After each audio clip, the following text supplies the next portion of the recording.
नमस्ते बच्चों। सभी बच्चों को मेरा प्यार भरा नमस्कार। कैसे हो सारे? सभी अच्छे से हो?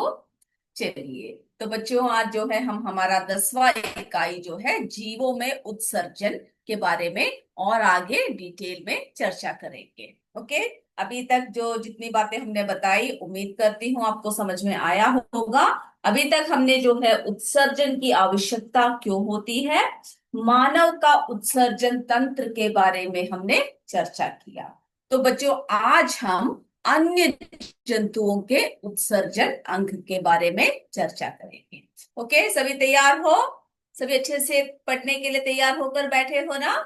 यस, बहुत बढ़िया। तो आज हम देखेंगे एक कोशिक एवं निम्न कोटि के जीवों में किस तरह से उत्सर्जन होता है।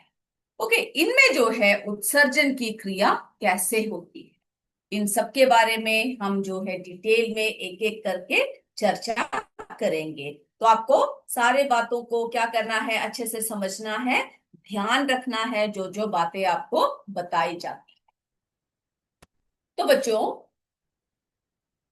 एक कोशिक और निम्न कोटि के जीवों में उत्सर्जन, तो यानी मानव की तरह अभी हमने मानव का उत्सर्जन तंत्र पढ़ा। तो हर जीवों में जो है उत्सर्जन की प्रक्रिया अलग अलग तरीकों से होती है ना? आप लोगों को पता होगा, आप पढ़ चुके हो ये बात, है ना? पढ़ चुके हैं ना? यस, बिल्कुल पढ़ चुके हैं। तो एक कोशिक और निम्न कोटि के जीवों में उत्सर्जन विसरण और संकुचनशील रिक्तिका जैसे प्रक्रियाओं द्वारा होती है, यानी उनके शरीर में संकुचन होता है। ओके, विसरण होता है उनके शरीर के भागों से। इस तरह से जो है उनमें उत्सर्जन, यानी जो वेस्ट प्रोडक्ट जो उनके शरीर में बना होता है, अपशिष्ट पदार्थों को बाहर निकालने की अलग अलग क्या होती है, उनमें शरीर में अलग अलग तरीके से वे निकालते हैं। ओके, क्यों? क्योंकि इनमें विशेष उत्सर्जी अंग नहीं होते हैं। हमने मानव का देखा अभी, है ना? मानव में क्या है, विशिष्ट यानी विशेष उत्सर्जी अंग है। ओके, लेकिन जब हम लोग एक कोशिक जीव सबके बारे में बात करते हैं, तो उनमें जो है कोई भी विशेष उत्सर्जी अंग नहीं होते हैं। ओके, यस, मेरे बच्चों ने बहुत अच्छी तरीके से नोट सब लिखा हुआ है, यूपीएस भोरकला के बच्चों ने, सभी ने। बहुत बढ़िया। ओके, इसी तरह से आप पढ़ते रहिएगा। अब देखिए बच्चों, जब हम लोग एक कोशिक जीव के बारे में बात करते हैं, तो आपको बस इतना याद रखना है, कौन कौन से जीव कहाँ से किस भाग के द्वारा उनमें जो है विसरण की प्रक्रिया होती है, उनमें जो है किस भाग से उत्सर्जन होता है। ओके, इस बात को क्या करना है, आपको अच्छे से याद रखना है। यस, चलिए, अब जो है एक कोशिक जीव की जब बात करते हैं, कोशिका झिल्ली के माध्यम से विसरण द्वारा अपशिष्ट पदार्थ को बाहर निकालते हैं। ओके, तो एक कोशिक जीव कोशिका झिल्ली के माध्यम से क्या करते हैं, अपशिष्ट पदार्थों को बाहर निकालते हैं। तो अलग अलग इसका देखते हैं कैसे होता है। जबकि अमीबा का आपने देखा है, कोई विशेष आकार नहीं होता है ना? जबकि अमीबा जैसे प्रजातियों में अतिरिक्त जल निकालने के लिए संकुचनशील रिक्तिका होती है। ओके, तो आपसे एक एक के बारे में पूछा जाएगा। तो अमीबा के बारे में जब हम बात करते हैं, तो उनमें जो है अतिरिक्त जल निकालने के लिए संकुचनशील रिक्तिका होती है। ओके, अब जो है निम्न कोटि के जलीय जीवों के बारे में जब हम बात करते हैं, तो उनके जो आप लोगों के घर में अगर जो है, अगर आप मछली को पालते हो, एक्वेरियम वगैरह में आप अगर मछली को रखते हो, तो आप देखते होंगे कि आपके जो आपने जो पानी, अगर आप पानी को सही समय पे ना बदले, तो उसमें जो है कुछ अपशिष्ट पदार्थ होते हैं, यानी कुछ काला काला रंग के कुछ जो है दाने पड़े होते हैं। तो वो क्या है? यस, वो जो है मछलियों का जो उत्सर्जन जो हो रहा है, जो विसरण कर रहे हैं वो लोग पानी में, है ना, वो अलग अलग तरीकों से उत्सर्जन प्रक्रिया होती है। तो निम्न कोटि के जलीय जीवों में भी शरीर की सतह से विसरण द्वारा क्या होता है, उत्सर्जन होता है। तो हम अब एक एक जीवों के बारे में देखते हैं। कि कौन कौन से शरीर का जो है भाग वे लेकर विसरण करते हैं। ओके, तो ये पूछ सकते हैं और आप लोगों को जो है इसको क्या करना है अच्छी तरीके से। तो बच्चों हमने देखा विभिन्न जंतुओं में उनके शरीर विज्ञान के अनुसार उत्सर्जी अंग अलग होते हैं।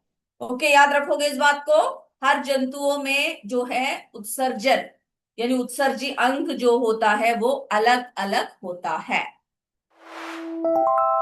इसी तरह उत्सर्जित पदार्थ भी अलग अलग होते हैं। जो पदार्थ निकालते हैं, जो अपशिष्ट निकालते हैं शरीर से, वो पदार्थ भी कैसा होता है, अलग अलग होता है। अब देखिए चपटे कृमि। अब एक एक कीटों की, एक एक जंतुओं की बात कर रहे हैं हम लोग। चपटे कृमि में जो है कहां से होता है उत्सर्जन, आदि वृक्क के द्वारा उत्सर्जन करते हैं। तो इस पॉइंट को आपको याद रखना है। ओके, जो चपटे कृमि जो होती है उनमें जो है आदि वृक्क के द्वारा वो क्या करते हैं, उत्सर्जन करते हैं। केंचुआ, केंचुआ का देखा होगा आपने, है ना, ऐसे मिट्टी में बारिश के मौसम में सब जो है ज्यादा चलते हुए हमें दिखाई देते हैं। तो केंचुए में भी क्या होती, कोई विशेष अंग नहीं होता, उनमें जो है उत्सर्गिकाएं होती है, जिससे कि वे अपने शरीर के किसी न किसी भाग से क्या करते हैं, अपशिष्ट पदार्थ को जो है बाहर निकालते हैं। अब देखिए कीट।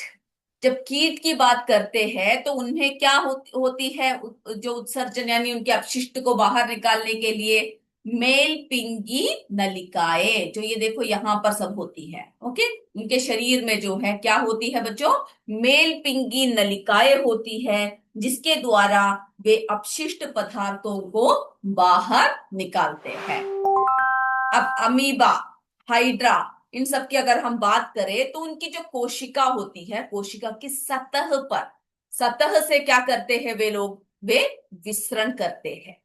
ओके, जो अपशिष्ट है उन्हें बाहर निकालते हैं। अब उत्सर्जी पदार्थ क्या है, उत्सर्जी पदार्थ भी जो है उत्सर्जी अंग अलग अलग होते हैं। उसी तरह से हम देखेंगे उत्सर्जी पदार्थ भी अलग अलग होता है। ओके, अब इसको भी जरा ध्यान ले। इसको आपको क्या करना है कि आप लोग जो है अपने आज की क्लास के बाद आप आज घर में जाकर इस बुक को अच्छे से पढ़ना है। अन्य जंतुओं के उत्सर्जन अंक में आपको एक एक जंतुओं में कौन कौन से अंकों से उत्सर्जन होता है, उनके उत्सर्जी पदार्थ कौन कौन से हैं, उनको आप लिखकर आओगे। ओके, अब देखिए अब क्या क्या उत्सर्जी पदार्थ है। Ammonia, amoeba, paramecium, sponge, hydra और अलवणीय जलीय मछलियां, यानी जो समुद्र में नहीं होते, जलाशयों में सब पालते हैं ना, तो जहां पे लवण नहीं होता, नमक नमकीन पानी नहीं होता है, तो अलवणीय जलीय मछलियों में भी जो उत्सर्जी पदार्थ है उसे क्या कहते हैं, अमोनिया। ओके, इस बात को जो है आपको अच्छे से याद रखना है। तो अमीबा, पैरामीशियम, स्पंज, हाइड्रा एवं अलवणीय जलीय मछलियों में उत्सर्जी पदार्थ जो है अमोनिया होता है। अमीनो अम्ल, सीपी और घोंगा, आपने देखा होगा सीपी है ना, उसके अंदर जो है घोंगा सब होते हैं। आप ऐसे चलते हैं, जैसे ही आपको देखते हैं हम लोग जरा से छेड़ दे तो सीधा अपने आप को अंदर कर लेते हैं। तो सीपी और घोंगा में क्या, कौन सा होता है, कौन सा उत्सर्जी पदार्थ है, अमीनो अम्ल। अब देखिए यूरिया, सभी स्तनधारी और वयस्क उभयचर में जो जो विसरण करते हैं, क्या है वो, यूरिया कहते हैं। ओके, तो इसको भी आपको जो है याद रखना है। सभी जो है किस तरह के, स्तनधारी और वयस्क उभयचर में यूरिया जो है उत्सर्जी पदार्थ है। अब यूरिक अम्ल किसमें होता है, पक्षी और सरीसृप वर्ग में। ओके, अब आपने देखा ना हर तरह क्या हो रहा है, अलग अलग उत्सर्जी पदार्थ भी है। यस, मेरे बच्चे जो है सभी जवाब दे रहे हैं, यस बोल रहे हैं, बहुत बढ़िया, सभी करेंगे। ओके, हमारे CS आराधना से दीपमाला, अंजलि, पारेन बानो, प्रीति, सभी ने भेजा है, बहुत बढ़िया। ओके, हमारे सीमा रावत जी ने बच्चों के चित्र, बच्चों ने जो है जो जो लिखा हुआ है, चित्र बनाए हैं, सभी भेजे हुआ है। बहुत ही बहुत बढ़िया तरीके से आप क्लास सुनते हो और सभी बातों को आप अच्छे से देखते हो, बहुत अच्छी बात है। तो यूरिक अम्ल पक्षी और सरीसृप वर्ग में। अन्य फेफड़े यानी अन्य जो जंतुएं हैं जैसे फेफड़े कार्बन डाइऑक्साइड निकालते हैं, जबकि त्वचा पसीने के रूप में अतिरिक्त जल और लवण निकालती है। ओके, अन्य जंतुओं में भी हमने क्या देखा, जो हमारे फेफड़े होते हैं वो क्या कौन से गैस को बाहर निकाल देते हैं, कार्बन डाइऑक्साइड गैस को बाहर निकालते हैं। त्वचा से पसीने के रूप में अतिरिक्त जल और लवण निकलता है। तो बच्चों ये था हमारे उत्सर्जी पदार्थ और कौन कौन से जीवों में किस किस तरह के उत्सर्जी अंक जो है होता है के बारे में अभी हमने चर्चा किया। तो चलिए अब थोड़ी सी और आगे हम लोग जो है बढ़ाते हैं। चलिए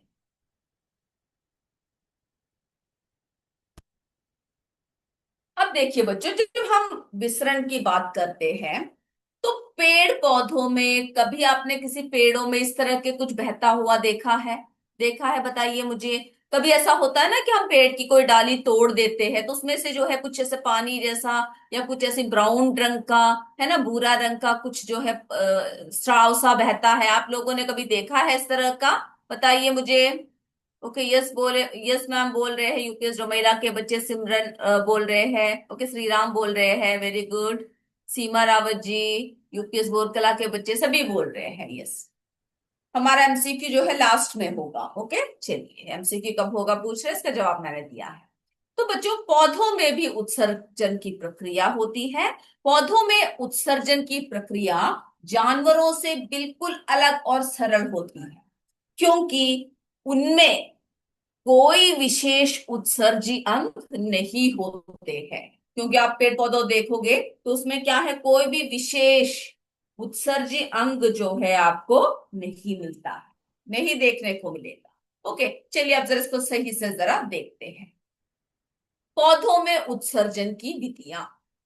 ओके, पौधों में जो है उत्सर्जन की विधियां कैसे कैसे होती है वो सब जरा देख लेते हैं। जो है हमारे लैटेक्स और गोंद का स्राव होता है।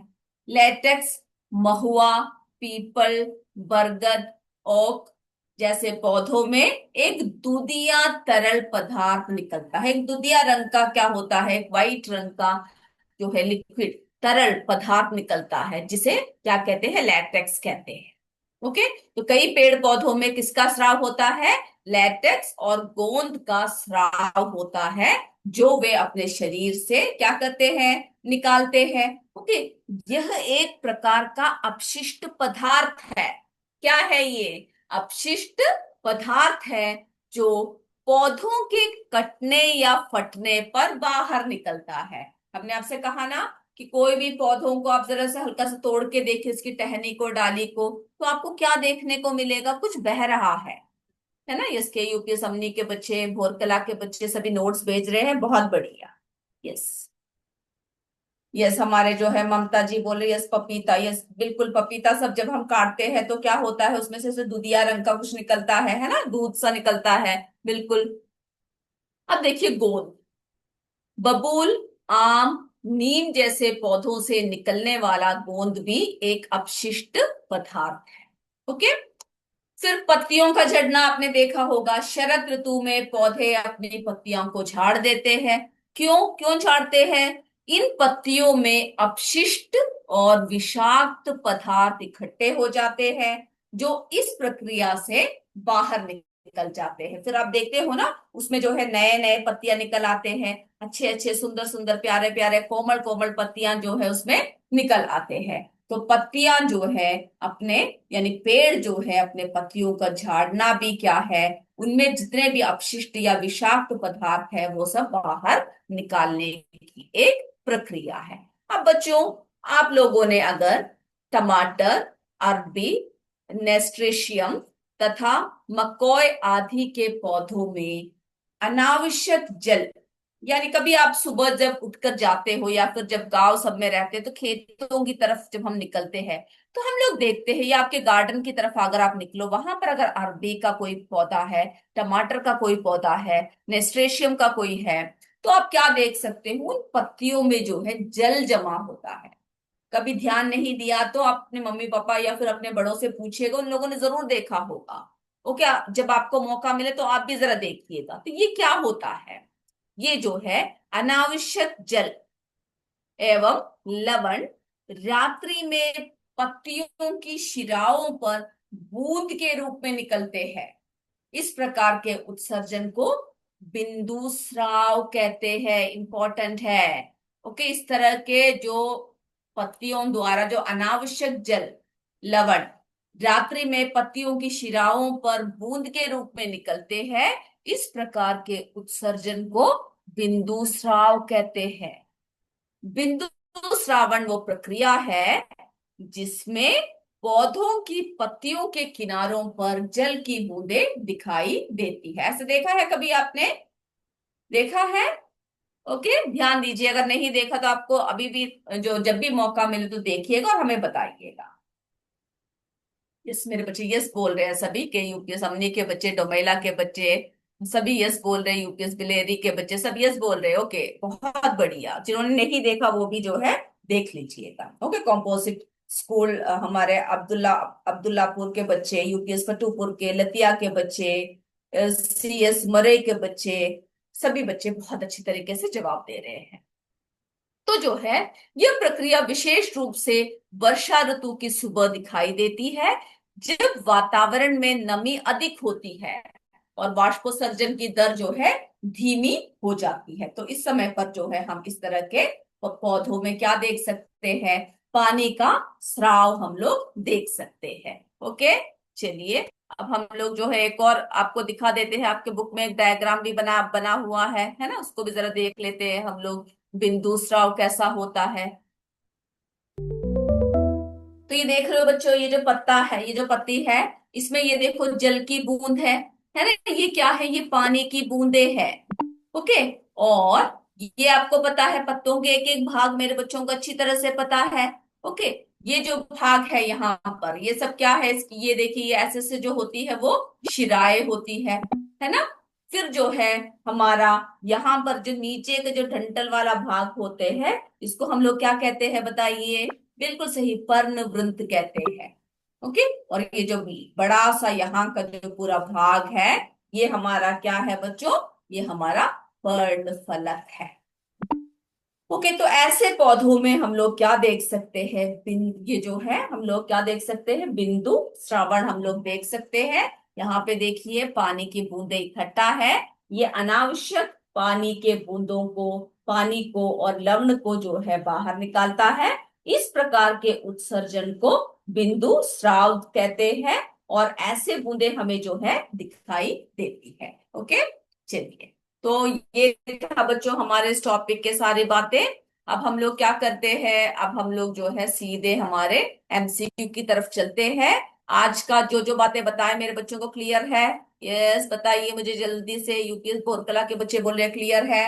बाकी भी जवाब दीजिए, मुझे जल्दी जल्दी जवाब दीजिए। हम लोग एमसीक्यू की तरफ बढ़ रहे हैं, और आपके नोट्स को तो मैं बिल्कुल देख रही हूँ, बहुत बढ़िया तरीके से हमारे पिंडरा के बच्चों ने सभी ने जो है नोट सब भेजा हुआ है। बहुत बढ़िया, ओके, वेरी गुड। चलिए, रोबेला सी मरावा सभी यस बोले, सीएस रतनपुर के बच्चे, चंदा पटेल कॉम्पोस्ट विद्यालय के बच्चे, सीएस लतिया के बच्चे, सीएस मरे के बच्चे सब क्लियर है बोल रहे, वेरी। तो चलिए हम लोग अब सीधे एमसीक्यू की तरफ चलते हैं। और आप लोगों को क्या करना है, 1 से लेकर 10 तक नंबर जो है डाल के, ओके, प्रश्न जैसे जैसे हम पढ़ेंगे आप क्या करोगे, नंबर पहला, उसके सामने जो आंसर है वो आपको लिखना है, ABC। ओके, कोई भी पूरा आंसर लिखने की जरूरत नहीं है। अभी आप सभी एमसीक्यू में बहुत ज्यादा एक्सपर्ट हो चुके हो ना? यस, चलिए पहला प्रश्न शुरू कर दे। सब तैयार हो गए? यस बोल रहे हैं, तो चलिए हम रेडी हो जाते हैं। उत्सर्जन का मुख्य कार्य क्या है? पहला प्रश्न है, उत्सर्जन का मुख्य कार्य क्या है? ए, भोजन को पचाना, बी ऑक्सीजन को लेना, सी विषाक्त पदार्थों को निकालना।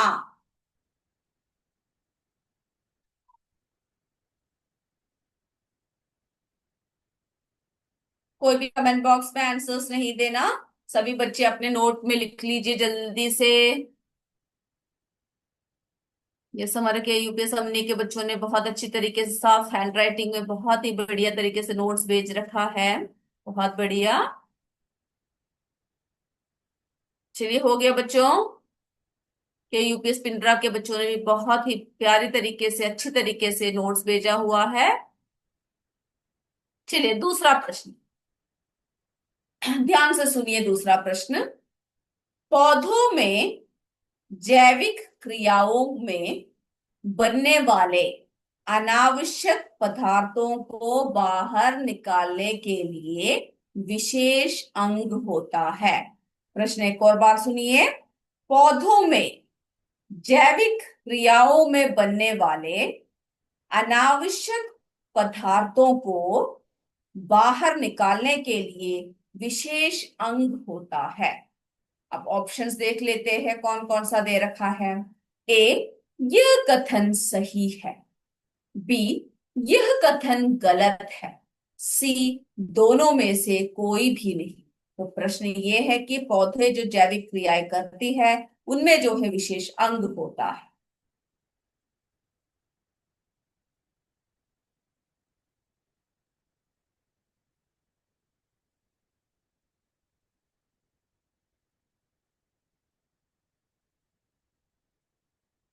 हो गया बच्चों। तीसरे प्रश्न की तरफ बढ़े हम लोग।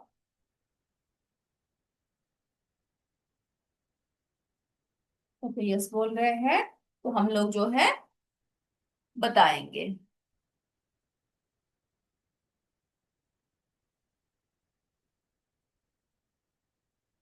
यस हमारे जो है इस बरवां के बच्चों के नाम कहाँ पर लिखा हुआ है। बरवा के बच्चों के नाम बताइए मुझे। मैं पढ़ूंगी उन सभी के नाम। एक और बार जरा नीचे टाइप करके भेज दीजिए। ओके सभी के नोट सब कुछ मैं देख रही हूँ। बहुत बढ़िया तरीके से आपने कर रखा है।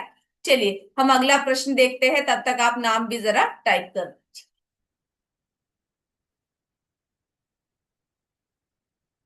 तीसरा प्रश्न।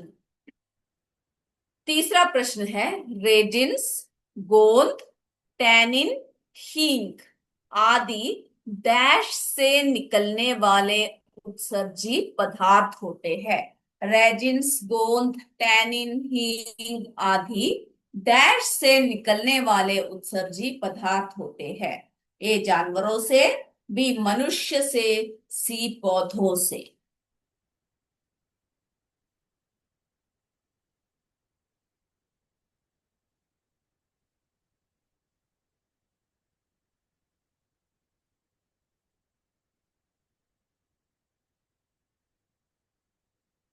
जल्दी से लिख लीजिए बच्चों।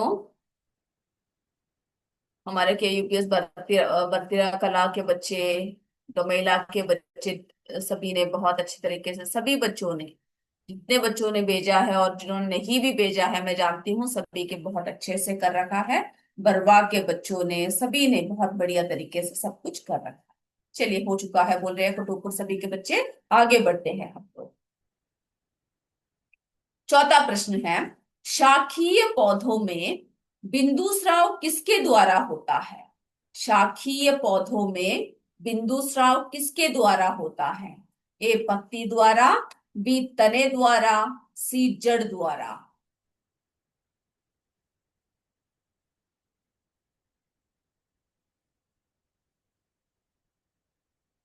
जैसे हमारे बच्चे हो गया बोल रहे हैं सभी।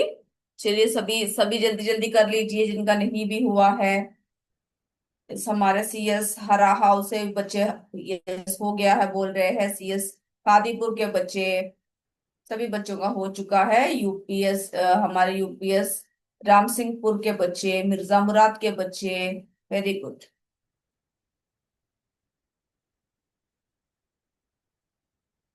चलिए पांचवा प्रश्न। अमोनिया मुख्य नाइट्रोजनी अपशिष्ट के रूप में किस जीव द्वारा उत्सर्जित किया जाता है। यहाँ पे जो है अमोनिया के बारे में बात कर रहे हैं। तो वो किस जीव के शरीर से जो है मुख्य रूप से उत्सर्जित किया जाता है। ए मानव, बी पक्षी, सी अलवणीय जलीय मछलियां। प्रश्न को ध्यान से देखिए और उत्तर जो है सही से कर लीजिए।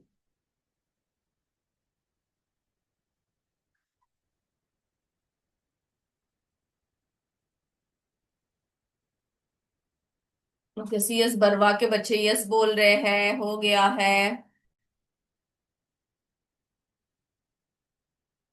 अमनी के बच्चे, सभी बच्चों का हो चुका है, डोमेला के बच्चे। चलिए, तो आगे बढ़ते हैं। अभी आप इतने एक्सपर्ट हो चुके होंगे, बहुत ज्यादा समय की जरूरत ही नहीं है ना। चलिए, छठवां प्रश्न। पौधों में श्वसन क्रिया में बनी कार्बन डाइऑक्साइड पत्तियों में पाई जाने वाली डैश द्वारा निकलती रहती है। पौधों में श्वसन क्रिया में बनी कार्बन डाइऑक्साइड पत्तियों में पाई जाने वाली डैश द्वारा निकलती रहती है। ए रंध्रों, बी हरे रंग, सी पानी की बूंदे। हमारे यूपीएस चचरापुर के बच्चे बोल रहे हैं, हो गया है। सीएस हरहाउन के बच्चे बोल रहे हैं, हो गया है।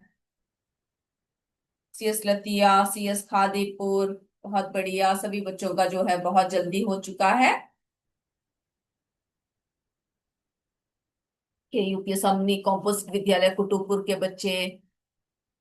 चलिए, तो आगे बढ़ जाए हम लोग हमारे सातवें प्रश्न की तरफ। टमाटर, अरबी, नेस्ट्रेशियम आदि पौधों में क्या होता है। टमाटर, अरबी, नेस्ट्रेशियम आदि पौधों में क्या होता है। ए लाल रंग, बी बिंदु स्राव, सी रंगहीनता। प्रश्न को ध्यान से देखिए और उत्तर जो है सही से करने की कोशिश कीजिए। मुझे पता है आप सबको आंसर्स पता है। हो गया, तो आगे बढ़ते हैं। यस, मेरे सारे बच्चों का जवाब आ चुका है यस कर कर। चलिए, आगे बढ़ते हैं। हमारा आठवां प्रश्न। पक्षियों में यूरिक अम्ल प्रमुख डैश पदार्थ होता है। पक्षियों में यूरिक अम्ल प्रमुख डैश पदार्थ होता है।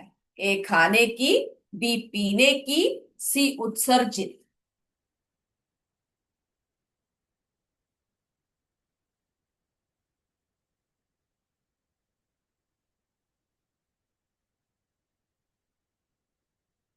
चलिए, हो गया बच्चों। हमारे नौवे प्रश्न की तरफ बढ़ते हैं। आदिवृक्क किसके उत्सर्जी अंग है। आदिवृक्क किसके उत्सर्जी अंग है। ए केंचुआ, बी कीट, सी चपटे कृमि।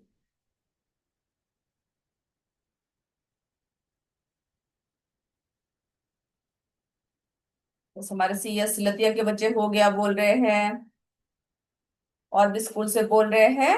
यस, बिल्कुल। कादीपुर के बच्चे, राम सिंहपुर के बच्चे, सभी बच्चों का हो चुका है।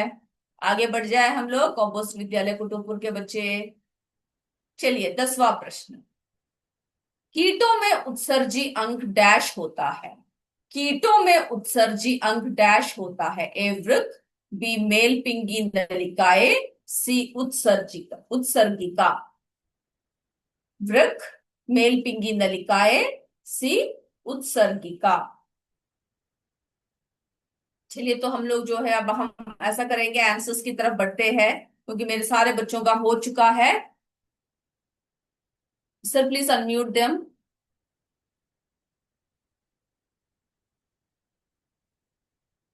Sir please unmute them. बच्चों, अपने आप को अनम्यूट कर लीजिए और आंसर्स देना शुरू कर दीजिए। तो बच्चों, आपने बहुत अच्छी तरीके से सभी ने जवाब दिया है। उम्मीद करती हूँ आज की क्लास आपको समझ में आया है। अगले क्लास में हम फिर मिलेंगे। तब तक जय विद्या शक्ति, जय हिंद, जय भारत। धन्यवाद बच्चों। Thank you sir.